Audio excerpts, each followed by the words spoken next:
So can we please proceed with our next session, which is on liver transplantation. The chairpersons are Dr. Naimish Mehta, Dr. Vibha Verma, Dr. C.H. Madhusudhan, and Dr. Barun Nath. I repeat, Dr. Naimish Mehta, Dr. Vibha Verma, Dr. C.H. Madhusudhan, Dr. Barun Nath. We have this session on topic liver transplantation, and from here I'm handing over the session to our chairpersons. So Dr. Shaleen is the Senior Director at Max Center of Liver and Biliary Sciences, Max Super Specialty Hospital, Saket, and he is going to discuss on liver resection in cirrhotics, how to optimize the outcomes. I think a very important topic which we face day in, day out. Dr. Shaleen. Thank you, Dr. Vibha, Dr. Naimish, Dr. Madhusudhan, and Dr. Barun, and a very good morning to all the people present in this room.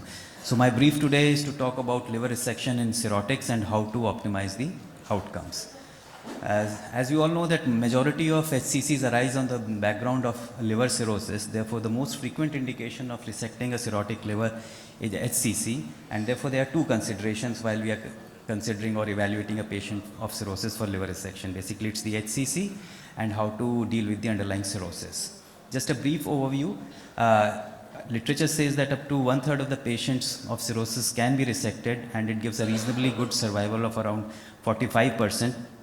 And in selected cases, the survival may be as good as transplant. So that gives the logic for doing a liver resection in a cirrhotic liver despite the wide availability of liver transplant.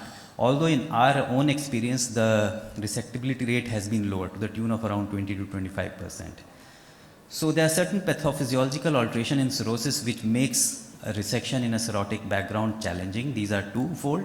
Basically, it's the presence of portal hypertension, which is responsible for the increased bleeding encountered during liver resection in a cirrhotic. And secondly is the post-resection, dreaded complication of post-resection liver failure, which is secondary to the liver insufficiency in a cirrhotic liver, the parenchymal insufficiency, which is responsible for subsequent jaundice, synthetic dysfunction, and encephalopathy. So in this slide, I'd like to enumerate the various challenges that HPV surgeon faces while resecting a cirrhotic liver. Most important is the technical. Because of the cirrhosis, there's a thickened Glisonian sheath which makes hilar dissection difficult and bloody. The ischemic line is very difficult to delineate sometimes in a nodular cirrhotic liver. You don't get a clear ischemic line. The presence of fibrosis and the intrahepatic arteriovenous shunts makes transaction very difficult, can be very bloody at times. And of course, portal hypertension is responsible for bleeding from the various collaterals while you're mobilizing the liver. And then the next problem is the liver insufficiency, which we often face in the post-operative period, and it can go to the extent of causing post-resection liver failure. And if not liver failure, you often have ascites and infection. A higher incidence of infection is well known in these patients.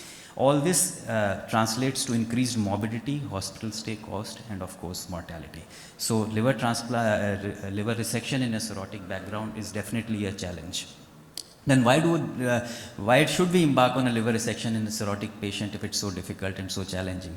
Because there are certain very distinct advantages. It gives a reasonable survival, and when we compare it with transplant, there are advantages in terms that there is no waiting time. You don't have to look for a donor, whether it's a deceased or a living donor, and then you avoid the problem of long-term immunosuppression and its attendant complications. Therefore, it's broadly available, and with experience and availability of specialized centers, the associated morbidity and mortality has come down during the recent past. And then, of course, it offers a reasonable survival, and still a resection does not preclude a transplant. You can still keep the patient on waiting list, or what we call a salvage transplant can be done if there is a recurrence.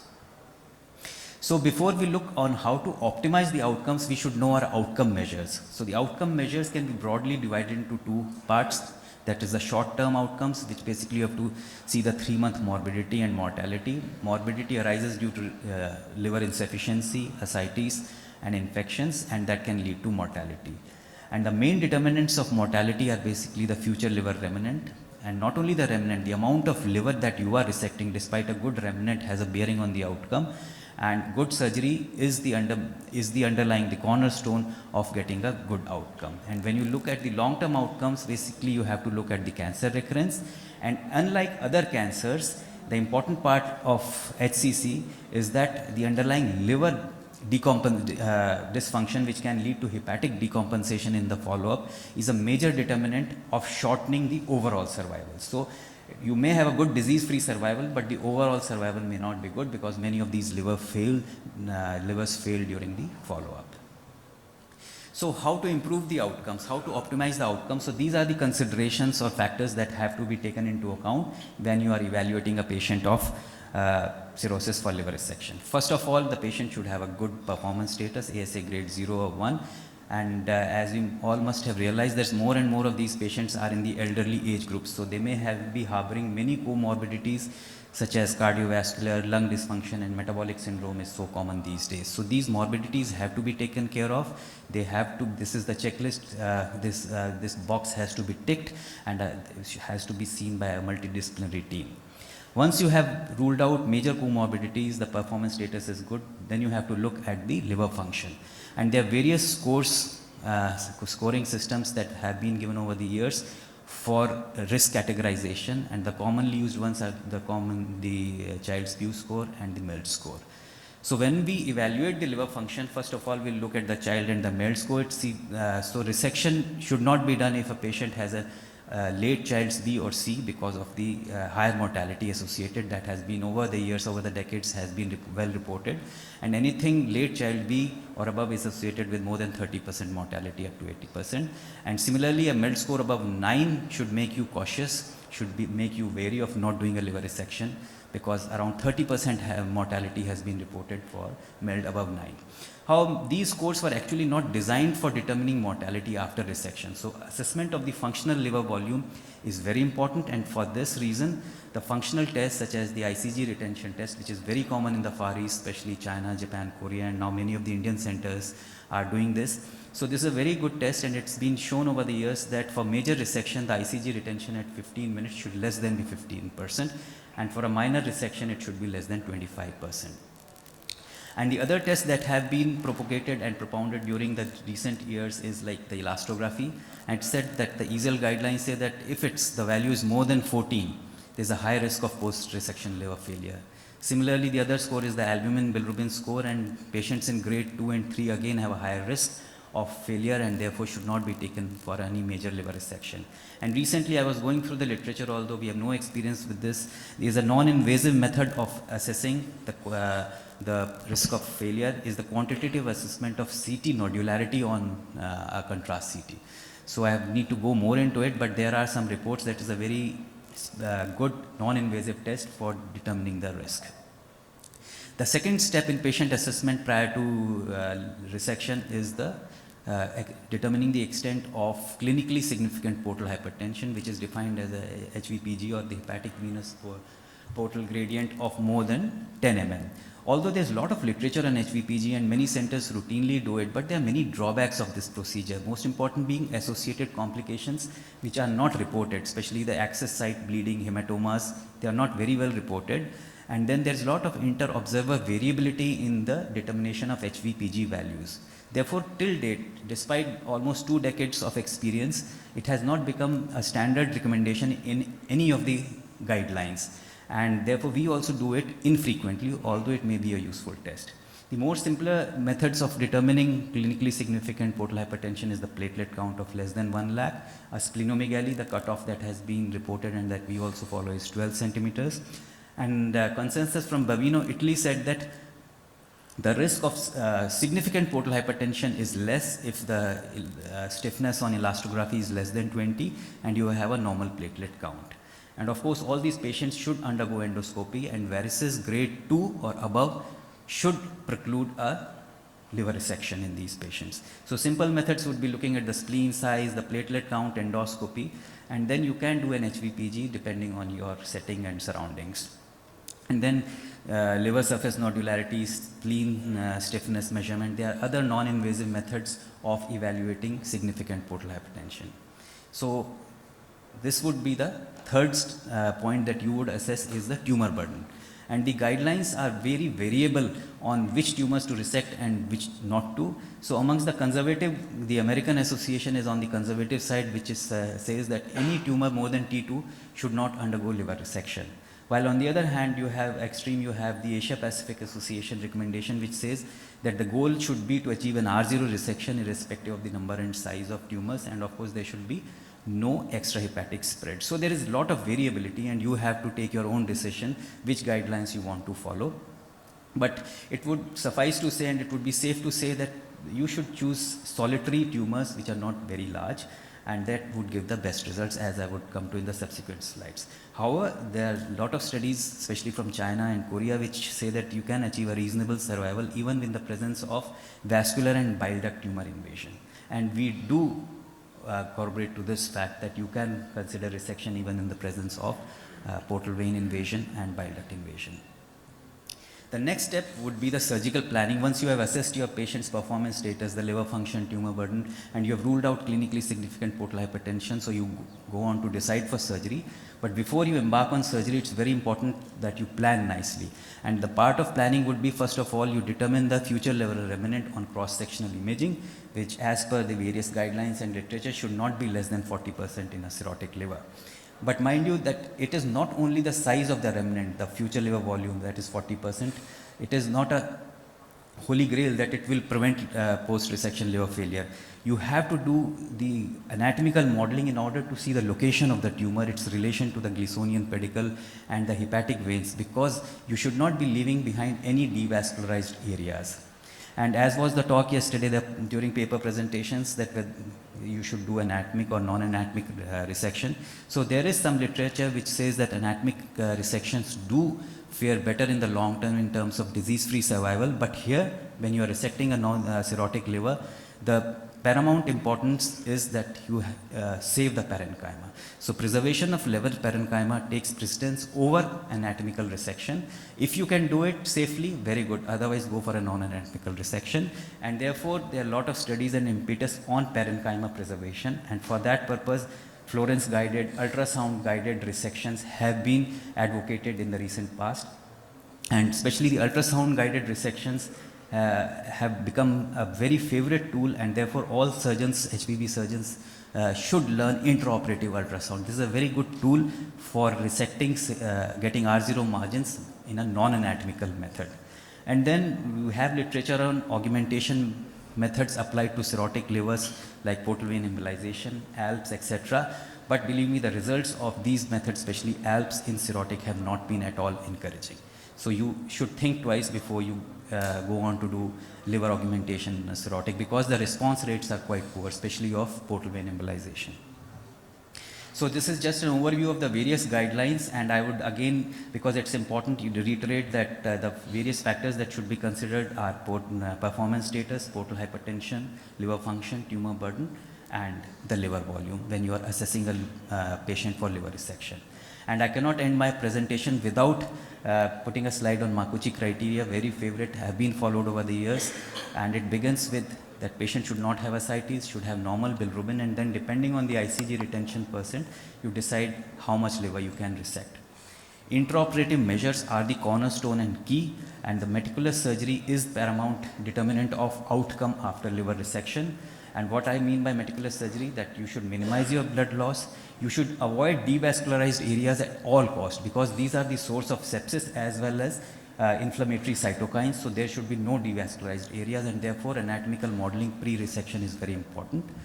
Low CVP is a thing of the past. We resect at normal CVP because it's a double-edged sword. It can lead to renal dysfunction and liver dysfunction in the post-op. And inflow occlusion, that is Pringle's maneuver, is very useful when you are resecting a cirrhotic liver, and it's very safe. If you clamp for 15 minutes, then declamp for 5 minutes, it leads to marked reduction in blood loss without any detrimental outcomes in terms of ischemia. A word about laparoscopic liver resection. There's plenty of literature with good level of evidence that laparoscopic liver resection in a cirrhotic background is better than open, and I have put in 2 recently published meta-analysis to that effect, which say that overall morbidity, ascites, liver failure, surgical sites infection are much less in the in the laparoscopic group. Dr. Shaleen, So sorry I'm to- just last two slides, sir.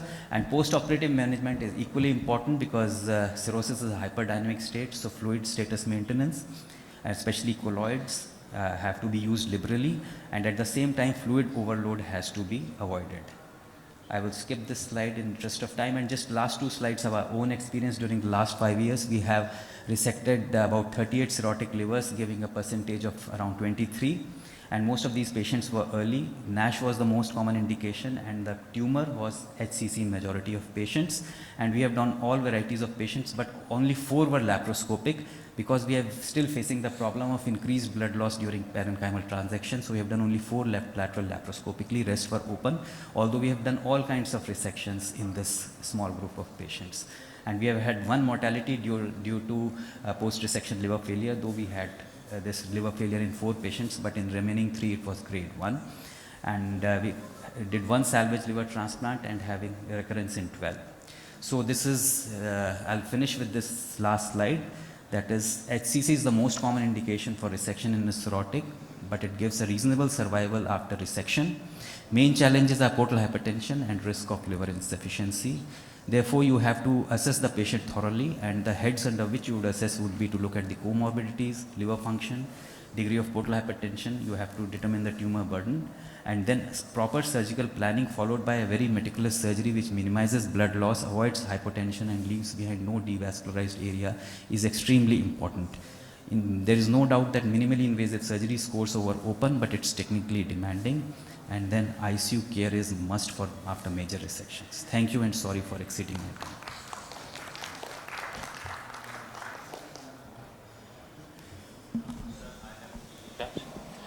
First question, sir, which one is faster and safer for parenchymal transaction in cirrhosis, whether cheliclysis or CUSA, because liver is hard in such cases? So this question has been, I think, asked in almost every meeting, and it's been discussed so many times, but till date we don't have a consensus on this.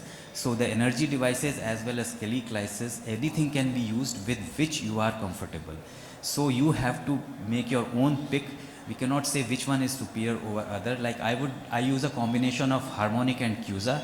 I don't use cheliclysis in a cirrhotic liver because I have experienced a lot of bleeding. Even with the harmonic and use of CUSA, I do experience bleeding. That's why I have not been able to do a complete laparoscopic major hepatectomy in terms of a right or a left hepatectomy laparoscopically. So my choice is a combination of harmonic and CUSA. But there is no superiority of one over the other. Answer. Second question, if Pringle is safe, it will not cause ischemia and remnant liver and Yes, chances of failure. see, when you are resecting a cirrhotic liver, the main determinant of post-operative bad outcome is lot of blood loss during surgery. See, you lose lot of blood, the patient becomes unstable, hypotension, that leads to ischemia. While a Pringle maneuver, and it's been repeatedly emphasized that if you clamp for 15 minutes, wait for 5 to 7 minutes and again clamp, that is well tolerated even by a child's cirrhotic liver without any detrimental effect on the post-op Answer outcome. for total time for Pringle. Sorry? Total time for Pringle, whether 15 minutes, total time is, I don't know what total time be, but it should not be more than, I think, 45 minutes, that is what, but I'm not sure about that. But that is what we practice is like 2 or 3 maximum clamps, not more than that. So again, just to pitch in, so cheliclysis it's already well documented that cheliclysis has got a increased risk of bleeding. So that is why most of the liver surgeons, especially in cirrhotics, would prefer going and doing it with some energy devices, and CUSA is one of the main parenchymal transaction technique is preferable. Regarding the Pringles maneuver, you can do 10-5, 10-5, and as is rightly pointed out, 3 or 4, but the total time what you are asking is at best is 60 minutes, but try and to be well within that As less time as period. possible. Yeah. So try and to be very, very well within that limit. And you should be able to do resection. Pringle, as he rightly pointed out, it is a blood loss which actually defines your outcome and mars the outcome later on. So if you do a well-planned Pringles maneuver, so if you have your inflow and if required, you have already mobilized your K1 and outflow, if you have already managed to secure it and loop it, you may able to reduce the blood loss. So that is where your outcome will definitely be better. Yeah. Sir, last question, sir. Sorry, can we take one more question? Sorry, that will be the last. Sir, in Only HCC, one question. Can we discuss that over a cup of coffee, because we seem to be a little over. It never Yeah, happens. sorry. Asit, please. Yeah, hi boss. I mean, it was a wonderful overview. Would you ever like to do a preoperative liver biopsy from an FLR? Will it help you in your decision making in any of the circumstances? No, we have never done it, and I don't think it's recommended in the literature. I think Naimish, you would concur it's with not me that liver biopsy to see the quality of the liver, because there are so many functional tests now available, not only the morphological but the functional test. I don't see any need for doing a liver biopsy because of the associated risk. It can lead to so much bleeding and hemoperitoneum that you may have to give up your liver resection. So, I mean, what I'm coming from is obviously we don't do ICG now at Max, but when we were in ILBS, we used to do ICG routinely in all of our preoperative assessments. And at times, ICG used to give us a lot of fallacious results, which is not in sync with rest of the assessment that we do.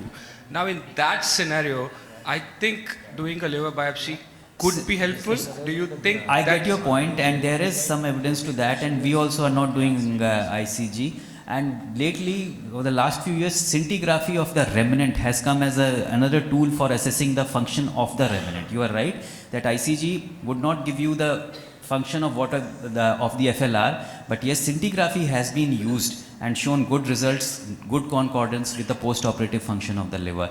But liver biopsy would be too much for assessing the liver function. Thank you so much. Sir, we are going late. One You question. can ask afterwards. One Already question. late. If there is single solitary HCC in Sir. the right lobe, what is the upper limit which you operate? Upper limit means upper limit of what? Size of the tumor. Sir, size per se is not a contraindication. Actually, large size tumors go for resection and not for transplant because they fall outside the criteria. So even 10 centimeter, 12 centimeters lesions can be resected, but you have to see how much liver parenchyma you are losing with this. So even in a child's A patient, a right hepatectomy is a major procedure with its associated risks. So size per se is not a contraindication for a liver resection. It is a contraindication for transplant, but not liver resection. Larger tumors actually go for resection, but yes, the outcomes in terms of long-term survival are inferior for large tumors, especially those above 7 or 8 centimeters. Thank you, Dr. Shaleen.